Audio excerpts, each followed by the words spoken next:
Sir, मेरा नाम वंश अग्रवाल है और मैं मानव रचना इंटरनेशनल स्कूल फरीदाबाद की कक्षा 10वीं का छात्र हूँ।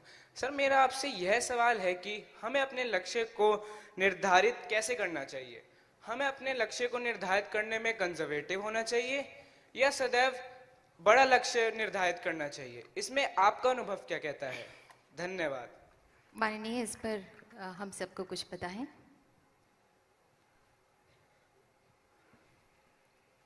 मैं आपसे एक सवाल पूछूं, जरा हाथ ऊपर करना। ऐसा कितने लोग मानते हैं कि लक्ष्य बहुत छोटा होना चाहिए? जरा हाथ ऊपर करें। जो ये मानते हैं कि लक्ष्य बहुत छोटा होना चाहिए, ऐसा कितने लोग हैं? 2-3 लोग ही हैं। जो मानते हैं लक्ष्य बहुत बड़ा होना चाहिए, कितने हैं? तो डेमोक्रेटिक वे में तो तय हो गया।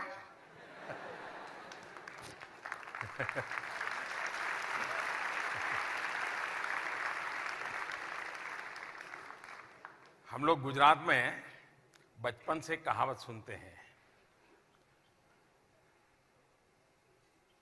निशान चूक माफ, नहीं माफ नीचू निशान। यानी अगर निशान चूक जाते हैं तो माफ हो सकता है, लेकिन अगर निशान नीचा रखते हैं तो उसके लिए कोई माफी नहीं हो सकती।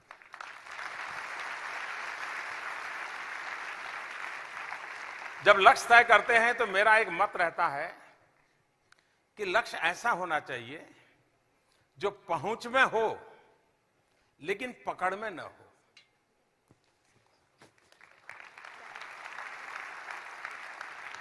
यानी लगता है भाई, मान लीजिए मुझे यहां छूना है, मैं कोशिश कर रहा हूं, नहीं छोड़, मेरी पकड़ में नहीं है, लेकिन 1 फुट अगर जंप लगा लूं तो मैं पकड़ सकता हूं, मतलब मेरी पहुंच में है, मेरी पकड़ में नहीं है।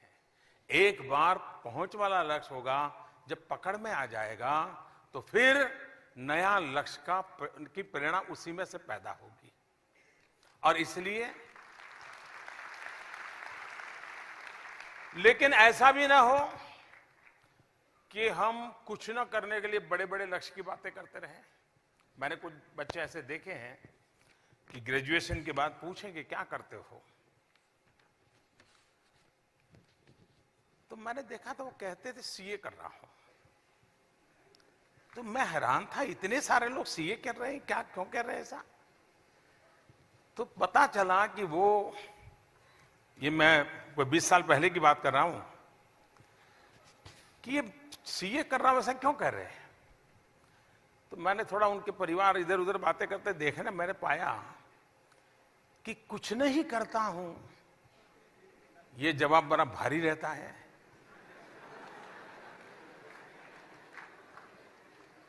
अब 20-22 साल की उम्र हो गई है, रिश्ते भी आते हैं, तो माँ बाप क्या जवाब दें? तो वो भी आसानी से कहते बेटा सीए कर रहा है।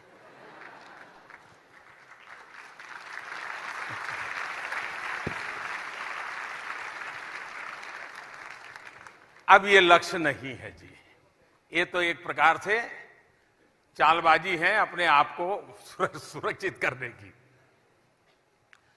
हमें पहले अपने आप को भली भांति जानना चाहिए,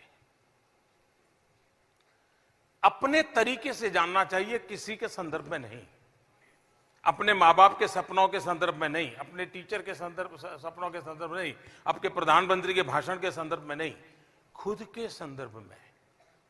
मैंने जो तय किया था पहले, क्या हुआ उसका, उससे आपको पता चलेगा हाँ मैं इतना तो कर सकता हूं।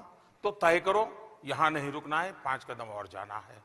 लक्ष्य अपने सामर्थ्य के साथ जुड़ा हुआ होना चाहिए और अपने सपनों की ओर ले जाने वाला होना चाहिए। ऐसा ना हो कि सपने ही मरे पड़े हो तो सामर्थ्य ही मरता चला जाता है, और ऐसी जिंदगी कभी नहीं होनी चाहिए। और इसलिए मेरा मत रहेगा कि लक्ष्य साफ होने चाहिए। लक्ष्य 2 प्रकार के भी होते हैं। एक अंतिम लक्ष्य की प्राप्ति के लिए छोटे छोटे, आपने देखा होगा कोई जो बड़ी पहाड़ी चढ़ता है तो पहले छोटी छोटी पहाड़ियों को लक्ष्य बना करके चढ़ते चढ़ते उसको सिद्ध करके फिर अगली चोटी पे जाता है। हमने भी कोशिश यही करनी चाहिए, तब जाकर के मैं समझता हूं कि हम लक्ष्य के साथ जीवन को चला सकते हैं और उस लक्ष्य को प्राप्त कर सकते हैं। और लक्ष्य अगर प्राप्त नहीं हुआ है तो हमने एक बार इंट्रोस्पेक्ट करना चाहिए, देखना चाहिए अंदर कि मैंने तय किया था कहां कमी रही, मेरी मेहनत में कमी रही, मेरे प्लानिंग में कमी रही। इन छोटे छोटे लक्ष्य का वेरिफिकेशन करते रहेंगे तो बड़े लक्ष्य तक जाने में कोई बड़ा हादसा नहीं होगा। आप उसको आसानी से करेक्ट करते जाएंगे, पार करते जाएंगे। तो लक्ष्य सिर्फ होना इनफ नहीं है, लक्ष्य पाने के रास्ते में आपका कितना कंसंट्रेशन है, आप कितनी एनर्जी कितनी लगाते हैं, किस काम के लिए कितना समय लगाना चाहिए, कैसे लगाना चाहिए, इस पर अगर आप जागृत हैं, मुझे विश्वास है कि कोई लक्ष्य बेकार नहीं जाता है।